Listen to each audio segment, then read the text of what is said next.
Magandang gabi sa inyong lahat mga katiktik. Ngayon magre-review pala tayo mga katiktik sa ating Dito Telecommunity na broadband mga katiktik. Kasi 1 week ko na siyang nagamit at hindi ko pa talaga naipakita sa inyo yung review. Ito yung tunay na review mga katiktik. So gabi ngayon at anong oras na gabi? 9:41 ng gabi mga katiktik. So isang linggo na naikabit sa atin, na-install mga katiktik. Ito yung box niya. So ito ay, yung modem niya is 5G. So ganito nga po siya. At meron siyang kasama dito mga tiktik na itong box, yung ang laman nito, charger at saka yung itong wire na from modem to laptop. Kaya ipapakita ko lang sa inyo ang reality ng speed test niya mga tiktik gabi po ngayon. At yun, papakita ko sa inyo. Pati yung modem niya mga tiktik na ikabit na natin.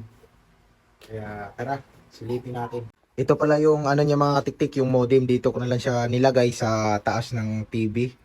At nilagyan ko lang siya ng tape. Okay naman yung signal dito. So ang itsura po niya mga katiktik, meron po siya ditong tatlong ilaw. Ayan, para sa signal. At ito para sa wifi. Kapag umilaw na po itong wifi, pwede na po tayo mag-connect. At ito naman yung para sa power. So dito sa baba nito mga katiktik, sa ilalim, dito sa ilalim nito, nandito nakalagay yung default niya na password sa wifi at saka yung default para doon sa page nila mga katiktik ay sa website kung saan pwede mo baguhin ang password. So dito naman sa gilid meron siyang apat na saksakan na para sa laptop or PC. Ayan, 1, 2, 3, 4. At ito po yung jack niya na para sa charger. Bilog po yung ano niya gamit at ito ay 12 volts yung charger niya kung di ako nagkakamali. So, speed test natin. Meron tayo ditong cellphone na nakakonect na doon sa ano mga katiktik sa dito. So, lagay ko lang yung password. Wait lang tayo ng saglit. Enter ko lang yung password ng CP. Ayan. So, tayo dito sa Chrome niya mga katiktik, Chrome. Ayan. New tab. Try nating mag-speed test. So, yun nga. Ang oras is 9:44. Ayan. 9:44. Type natin speed test. Ayan. Speed test natin. Run speed test. So, yan po yung speed test natin after 1 week ng use nating dito telecommunity broadband, no, na wireless. Ayan po siya mga tiktik. Wireless 5G modem. So, yun. Yan po yung speed test niya. Antayin natin na matapos at i-run natin ulit mga katiktik. Yan. Test again natin.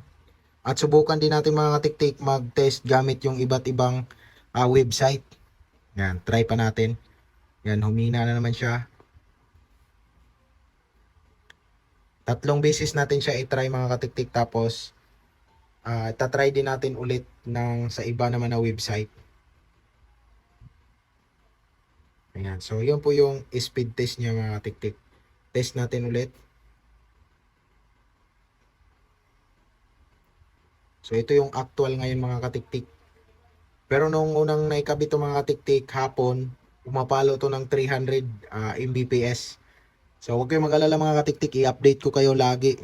So, after 2 weeks naman, and then sa susunod na mga araw o buwan, i-update ko kayo about sa kanyang signal, no mga katiktik. So, yun. So, palit tayo ng speed test. Yung sa Ookla, hanapin natin yun mga katiktik. Ito, speed test by Ookla. Ayan. Continue on the web. Ayan. Try natin dito. Medyo matagal pala pag sa Ookla tayo speed test. Kasi nakalagay dito finding optimal server. Ayan, dito. Ayan po, nakalagay siya dito. And connecting.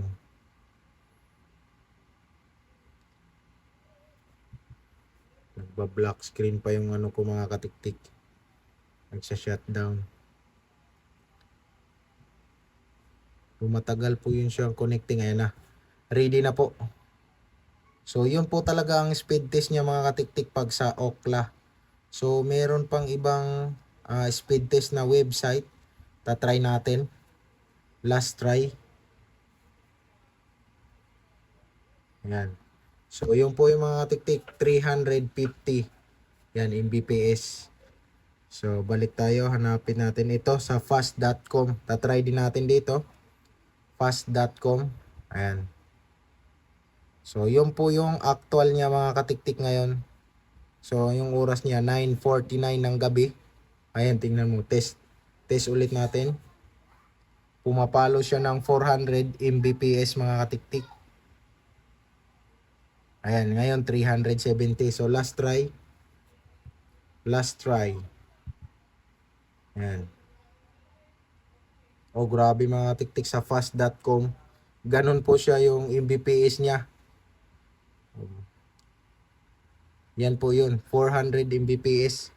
So yun, ganun ka lupit ngayon sa ngayon kasi nagbabago-bago to lalo na pag naging congested na po yung area, marami na pong nagpapakabit kaya medyo mabilis pa. Balik nga tayo doon sa ano natin, speed test ng Google, tingnan natin. So yun mga tiktik, lumakas talaga kanina, mahina. Ngayon medyo okay na, malakas na. Sa fast.com talagang fast talaga doon, umabot ng 400 Mbps. So, ganun lang mga katiktik. At yun lang ang ini-review ko ngayon. Ayan na yung download speed niya. Upload is 49.7. Tapos yung download is 167.7. Yan. At yun mga katiktik, natapos na nating i-review. At abangan nyo na lang yung update next week or next month about sa dito na wireless 5G modem dito broadband mga katiktik. So maraming salamat sa panonood at hanggang sa susunod ko na video.